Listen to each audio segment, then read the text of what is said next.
Hello बच्चों, मैं मुकुल अग्रवाल आज 12th क्लास के लिए आपके लिए मैट्रिक्स का एक लेक्चर बनाने जा रहा हूँ। इसमें हम क्या करेंगे, एनसीईआरटी कवर करेंगे। तो चलिए सबसे पहले हम क्या करते हैं, मैट्रिक्स के बारे में कुछ इन्फॉर्मेशन पढ़ते हैं आज के लेक्चर में। तो देखते हैं सबसे पहले मैट्रिक्स होती क्या है। मैट्रिक्स क्या है, आपका एक कॉम्बिनेशन ऑफ द सेट है। जैसे आप लोग अपने फर्स्ट चैप्टर में पढ़ के आए हैं सेट के बारे में, तो ऐसे ही क्या है, आपके पास एक मैट्रिक्स होती है जिसको हम क्या कहते हैं, सेट ऑफ द कॉम्बिनेशन कहते हैं, जिसको हम एक बॉक्स के अंदर क्या करते हैं, रिप्रेजेंट करते हैं। किस फॉर्म में रिप्रेजेंट करते हैं, in the form of the row and column. In the form of the row and column. Column और रो के फॉर्म में हम क्या करते हैं, उसको रिप्रेजेंट करते हैं। ठीक, कैसे रिप्रेजेंट करते हैं उस चीज़ को देखते हैं। इसको हम कैसे डिनोट करते हैं, A11, A12, A13, ऐसी A21, A22, A23, ऐसी A33, 31, A32, A33, ऐसी आप लोगों की मैट्रिक्स क्या होती रहती है, कंटिन्यूस चलती जाती है। अब मैट्रिक्स में बात करते हैं कि ये है किस प्रकार की मैट्रिक्स, यानी कैसे मैट्रिक्स को हम रिप्रेजेंट किए, यानी जो चीज़ हमने लिखी ये चीज़ है क्या। यानी ये चीज़ जैसे आप लोगों ने 1 1 लिखी है, तो इसका मतलब क्या है, ये है एक तो I से डिनोट किया जाता है, एक J से डिनोट किया जाता है। यानी इसका मतलब क्या है, I डिनोट करता है आप लोगों की रो और J डिनोट करता है आप लोगों की कॉलम। ठीक, रो को हम क्या कहते हैं, पंक्ति कहते हैं, और इसको हम क्या कहते हैं, स्तंभ कहते हैं। रो का मतलब होता है ऐसे जो आपकी हॉरिजॉन्टल लाइन होती है, उनको हम क्या कहते हैं, रो कहते हैं। और जो आपकी ऊपर से नीचे देखी जाती है उनको हम लोग क्या कहते हैं, यहाँ पर कॉलम्स कहते हैं। यहाँ पर इनको हम क्या कहते हैं, कॉलम कहते हैं। तो ये चीज़ रिप्रेजेंट करने का तरीका है। यानी ये बताता है कि ये जो एलिमेंट है, यानी जो सेट का एलिमेंट है वो कैसे लिखा हुआ है, A11 लिखा हुआ है। यानी इसका मतलब है कि ये पहले रो का और पहले कॉलम का आदमी है। जैसे हमने कहा A12 है, इसका मतलब क्या है कि जो A सेट है या A एलिमेंट है आप लोगों के पास, वो आपका पहली रो का आदमी है और दूसरे कॉलम का आदमी है। ऐसी जैसे हम लोग बात करें A22 के लिए, ये क्या बताता है कि जो आपके पास A नाम का एलिमेंट है वो आपका दूसरी रो का आदमी है और दूसरे कॉलम का आदमी है।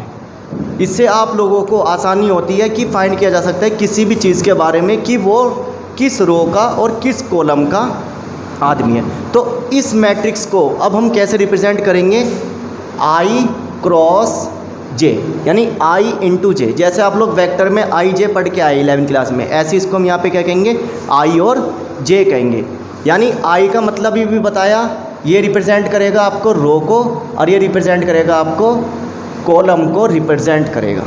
ठीक है, तो ये क्या थी, आपकी कुछ इन्फॉर्मेशन थी मैट्रिक्स के बारे में। अब बात करते हैं कि टाइप ऑफ मैट्रिक्स क्या क्या है आप लोगों के पास। टाइप ऑफ मैट्रिक्स, सबसे पहले मैट्रिक्स आती है आप लोगों के पास स्क्वायर मैट्रिक्स। कौन सी मैट्रिक्स आती है आप लोगों के पास, स्क्वायर मैट्रिक्स। स्क्वायर मैट्रिक्स का मतलब क्या है, जैसे आप लोगों की स्क्वायर्स की साइड होती है, ऑल साइड्स आर इक्वल, तो ऐसी क्या होगी आप लोगों की मैट्रिक्स भी क्या होगी, इक्वल होगी।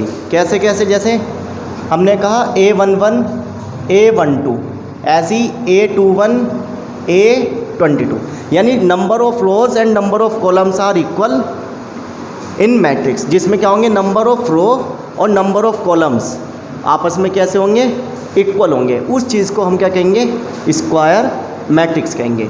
जैसे 2 × 2, यानी 2 रो हो गई और 2 ही क्या हो गए आप लोगों के पास, कॉलम।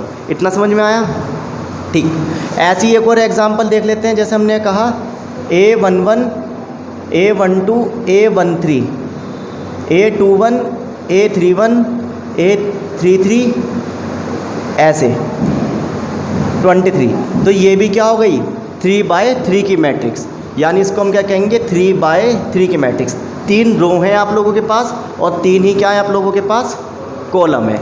तो ऐसी मैट्रिक्स को हम क्या कहते हैं, स्क्वायर मैट्रिक्स कहते हैं। ठीक, अगला आता है आप लोगों के पास दूसरे प्रकार की मैट्रिक्स, आइडेंटिटी मैट्रिक्स।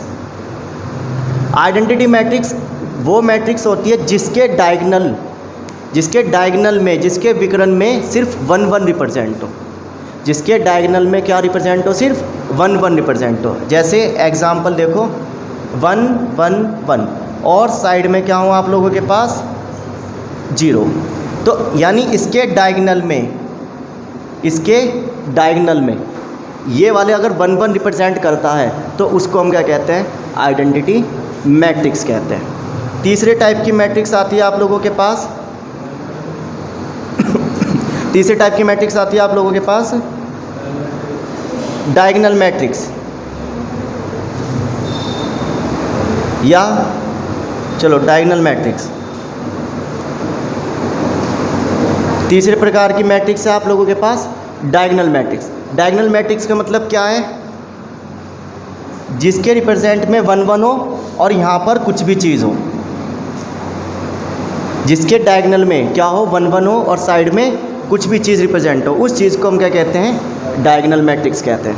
अगली मैट्रिक्स आती है आप लोगों के पास चौथी मैट्रिक्स, जिसको हम कहते हैं जीरो मैट्रिक्स।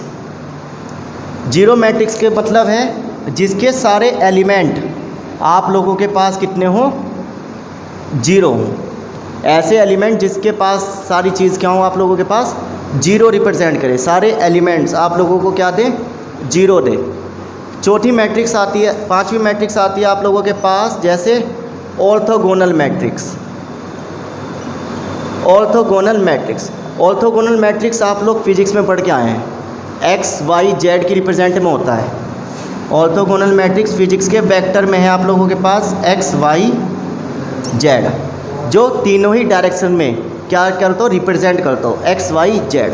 तो ऐसी मैट्रिक्स को हम क्या कहते हैं, ऑर्थोगोनल मैट्रिक्स। यानी इसका एग्जांपल हो सकता है आप लोगों के पास A11 A12 A13। ऐसी मैट्रिक्स को हम क्या कहते हैं, ऑर्थोगोनल मैट्रिक्स कहते हैं। अब बात करते हैं इसमें, अगर आप लोगों से क्वेश्चंस पूछा जाता है बहुत ज़्यादा कि ऑर्डर ऑफ द मैट्रिक्स क्या होता है, इसी में आप लोगों के पास एक क्वेश्चंस पूछा जाता है कि ऑर्डर ऑफ द मैट्रिक्स क्या होता है। तो ऑर्डर ऑफ द मैट्रिक्स क्या होता है कि वो कितने रो में है और कितने कॉलम में, यानी it represent the value of the, it represent the value of I and J, जो आई और जे की वैल्यू को क्या करते हो, रिप्रेजेंट करते हो, उसे हम क्या कहते हैं, ऑर्डर ऑफ द मैट्रिक्स। यानी अगर हम इसकी बात करें, इसका ऑर्डर क्या हो गया, तो आप क्या कहेंगे, 2/2 कहेंगे।